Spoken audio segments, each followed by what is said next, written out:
अस्सलाम वालेकुम, मैं हूं साजिद हसन। आप मेरा यूट्यूब चैनल देख रहे हैं। बाबर आजम के बगैर एशिया कप हो रहा है, इस चीज़ का जिम्मेदार कौन है? पाकिस्तानी टीम बाबर आजम के बगैर एशिया कप खेल रही है।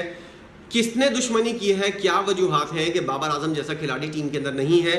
इसकी वजूहात क्या है? किसने बाबर आजम के साथ ज़्यादती की है? कौन इसका जिम्मेदार है? इस वीडियो के अंदर आपको इस सवाल का जवाब मिल जाएगा। याद कीजिए, पाकिस्तानी टीम, अच्छा मैं एक और पार्ट करना चाह रहा हूँ। बाबर आजम की कप्तानी से पहले की बाबर आजम की बैटिंग और बाबर आजम की कप्तानी के बाद बाबर आजम की बैटिंग, उसके अंदर एक ज़मीन आसमान का फ़र्क है। बाबर आजम जब सरफराज अहमद की कप्तानी के अंदर खेल रहे थे 2020 तक, बाबर आजम जो है, अगर हम अहाता करें 2016 से 20 तक का एक पीरियड और 2020 से लेकर 2024 तक का एक पीरियड, क्योंकि 25 के अंदर तो बाबर आजम ने इतने ज़्यादा वनडे मैचेस खेले हैं, T20 इतने ज़्यादा नहीं खेले और वनडे हुए भी कम हैं। तो हम 4 साल वो 4 साल ये, इसके अंदर ज़मीन आसमान का फ़र्क एक जो है वो वाज़े तौर पर नज़र आता है। जितनी सेंचुरियाँ पिछले 4 साल के अंदर यानी कि 2016 से लेकर 2020 तक बाबर आजम ने की थी और जितनी बेहतरीन परफॉर्मेंस का मुजाहरा किया था और जो टैग लगा था पाकिस्तान के बाबर आजम के ऊपर कि ये वर्ल्ड क्लास खिलाड़ी है, वो टैग इन्हीं 4 साल के अंदर लगा था। और उसके बाद उस टैग को मिटाने के लिए बाकी के जो 4 साल हैं वो इंतहाई अहमियत के हामिल हैं। 2024 तक का, जब बाबर आजम ने वर्ल्ड कप के अंदर पाकिस्तान की कप्तानी की थी और पाकिस्तान अमेरिका जैसे टीम से जो है वो मैच हार गया था।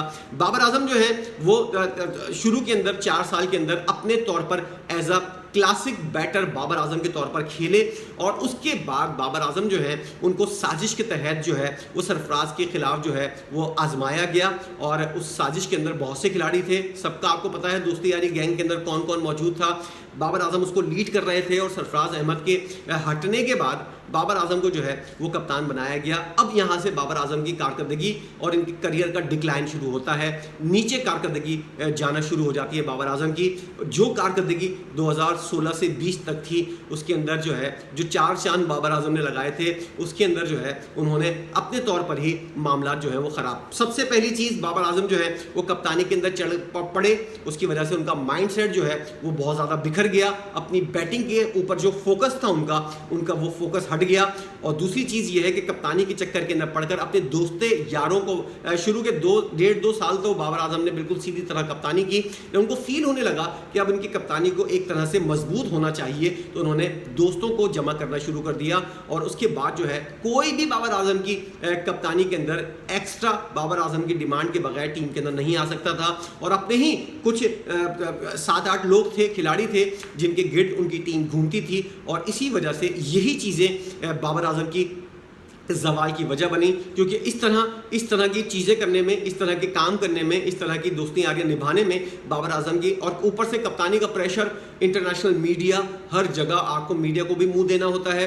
तो अपनी बैटिंग जो उनकी खासियत थी उसके अंदर जो है उसके अंदर बहुत बड़ा एक गैप आया। उनकी प्रैक्टिस वैसी नहीं हो सकी और उस तरह उन्होंने वो तवज्जो देना ख़त्म कर दी जो पहले बाबर आजम अपनी बैटिंग के ऊपर देते थे। और कप्तानी जब डिक्लाइन होना शुरू हुई, शुरू के 1-1.5 साल यानी कि 2022 के फाइनल तक पाकिस्तान की टीम जो है वो अच्छी थी, बाबर आजम भी सही चल रहे थे, लेकिन उसके बाद जो है कुछ इख्तलाफात होना शुरू हुए शाहिन अफरीदी और बाबर आजम के दरमियान। और मोहम्मद रिजवान जो है पीठ पीछे बहुत सी चीज़ें ड्रामे करते हुए नजर आए और इस तरह हमने सोचा कि बाबर आजम जिनको इस्तेमाल किया गया था सरफराज अहमद के खिलाफ, उनमें से ही कुछ खिलाड़ी जो हैं यानी कि शाहिन अफरीदी और मोहम्मद रिजवान को इस्तेमाल किया गया बाबर आजम के लिए। और आज जो बाबर आजम टीम के अंदर मौजूद नहीं है उसकी बहुत सी वजूहात के अंदर ये वजूहात भी है। फाइनल वजह क्या है, बाबर आजम क्यों नहीं है इस T20 टीम के अंदर, आखिर के अंदर मैं आपको बताऊंगा क्योंकि बहुत सी बातें अभी रह गई हैं। तो बाबर आजम जो है कप्तानी के अंदर चक्कर के अंदर पड़े, बैटिंग की तरफ उस तरह की तवज्जो नहीं थी और कप्तानी भी मुसलसल जो है डिक्लाइन की तरफ जा रही थी। पाकिस्तान के अंदर ये सोच पाई जाती है और इसके अंदर बहुत ज़्यादा लोग जो हैं कन्विंस भी हैं, मुझ समेत आप भी हो जाएंगे कि पाकिस्तान के अंदर जो है वो खिलाड़ी जो है यानी कि शाहिन अफरीदी हुए, मोहम्मद रिजवान हुए, ये और बहुत से ऐसे खिलाड़ी हैं जो ये वाली चीज़ नहीं समझते थे। और मुझे हैरत हुई जब मैंने ये वाली बात सुनी और उसके बाद जब होते हुए देखा तो अंदाज़ा हुआ कि पाकिस्तान के अंदर कितनी सेल्फिशनेस है खिलाड़ियों के अंदर।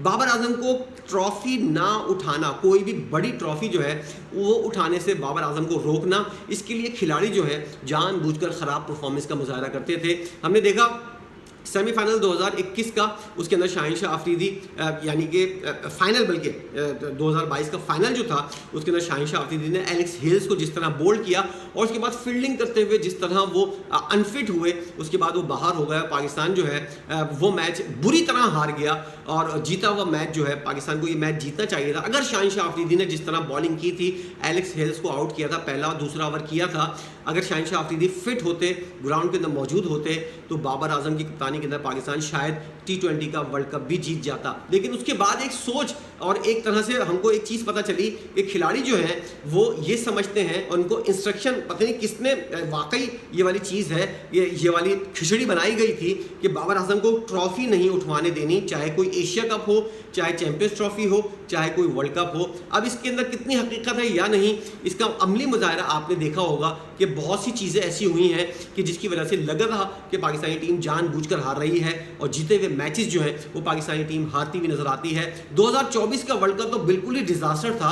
आप अफगानिस्तान से हारे, उसके बाद आप जो है वो अमेरिका जैसी टीम से हार गए, इसके बाद जो है वो बिल्कुल ही पता चल गया। और शाहीन शाह अफरीदी और बाबर आजम को जो फड्डा हुआ था, जो मुमारी हुई थी कप्तानी के चक्कर के अंदर, जिस तरह एक दूसरे से ये लोग काकुल अकेडमी के अंदर लड़े थे, ये वाली चीज़ें भी सबके सामने हैं। तो बाबर आजम जिस तरह अपने आप को कप्तानी के चक्कर के अंदर पढ़कर अपने आप को उन्होंने ज़ाया किया है और जिस तरह अपनी बैटिंग के ऊपर से तवज्जो हटाई, अगर सोचिए ज़रा, समझिए एक वक्त के लिए कि बाबर आजम जो है 2020 के अंदर इस बात से इनकार कर देते कि मुझे यूज़ नहीं करें, मैं सरफराज अहमद के खिलाफ कुछ भी नहीं करूँगा, मैं सिर्फ अपनी बैटिंग के ऊपर तवज्जो रखूँगा, मुझे कप्तानी के अंदर किसी किस्म का कोई इंटरेस्ट नहीं है। और बाबर आजम उसी तरह खेलते रहते जिस तरह 2016 से 2020 तक खेले, तो आज बाबर आजम का नाम जो है मुझे यकीनी तौर पर कहना पड़ रहा है कि केन विलियमसन, विराट कोहली, जो रूट, इन लोगों से बराबर आगे नहीं तो कम से कम बराबरी की बुनियाद के ऊपर ज़रूर होता।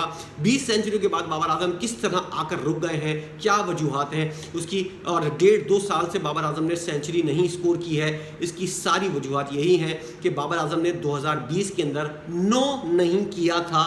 और उसका खमियाजा जो है, अगर आप किसी के साथ बुरा करते हैं तो यकीनी तौर पर आपके साथ भी मकफ़ात अमल होता है, और अल्लाह का ये निज़ाम है। यही चीज़ बाबर आजम के साथ हुई और इस वजह से उनका अपना पूरा करियर जो है वो आज दांव पे लगा हुआ नज़र आता है। तो नतीजा क्या निकला? अगर बाबर आजम उस वक्त अपनी तवज्जो कप्तानी के बजाय अपनी बैटिंग के ऊपर रखते, 2020 के अंदर वो रन्स के अंबार लगाते और जिस तरह की क्लासिक बैटिंग उनकी चल रही थी 2016 से लेकर 2020 तक, वही बैटिंग अगर कंटिन्यू रखते 2021, 22, 23, 24, बगैर कप्तानी के बाबर आजम बेहतरीन खिलाड़ी के तौर पर अगर वो जचते और चलते, बेशक कोई भी कप्तान होता, बाबर आजम को सिर्फ रन्स बनाने से सरोकार होता, तो आज बाबर आजम का नाम जो है इन 5 खिलाड़ियों के दरमियान जो है, 4 खिलाड़ियों के दरमियान फैब 5 के तौर पर जो है वो यकीनी तौर पर सामने आता। लेकिन बाबर आजम ने जो है अपने पैर के ऊपर खुद कुल्हाड़ी मारी और बहुत से फैक्टर हैं, रिजवान और शाहीन शाह अफरीदी और दीगर खिलाड़ी, आकिब जावेद को भी हम कह सकते हैं, मोहसिन नकवी साहब को भी कह सकते हैं, बहुत से नाम हैं जो इस चीज़ के अंदर, ज़का अशरफ साहब का एक बहुत बड़ा नाम है। तो ये सारे फैक्टर्स जो हैं ये उस वक्त मिले जब बाबर आजम कप्तानी के अंदर चक्कर के अंदर पड़े। अगर बाबर आजम अपने तौर पर सीधे सीधे चलते रहते तो आज अभी तक वो खेल रहे होते और उनको किसी का बाप टीम से नहीं निकाल पाता। तो नतीजा क्या निकला? बाबर आजम आज एशिया कप नहीं खेल रहे हैं, उसके अंदर किसी और का कसूर नहीं है, सिर्फ बाबर आजम खुद जिम्मेदार हैं। इसके तमाम तर जो भी अब तक बाबर आजम के साथ हो चुका है उसका जिम्मेदार कोई और दूसरा बंदा नहीं है सिवाय बाबर आजम के।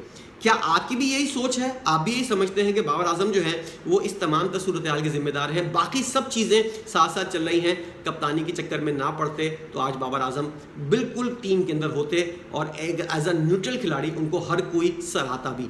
आप समझते हैं कि बाबर आजम इस जो सूरत हाल है उसके जिम्मेदार खुद हैं या कोई और है? क्या वजूहात हैं? जो भी आपके जहन में आए ज़रूर आइए, कमेंट कीजिए और बताइए कि आप किसको जिम्मेदार समझते हैं। वीडियो देखने का बहुत शुक्रिया।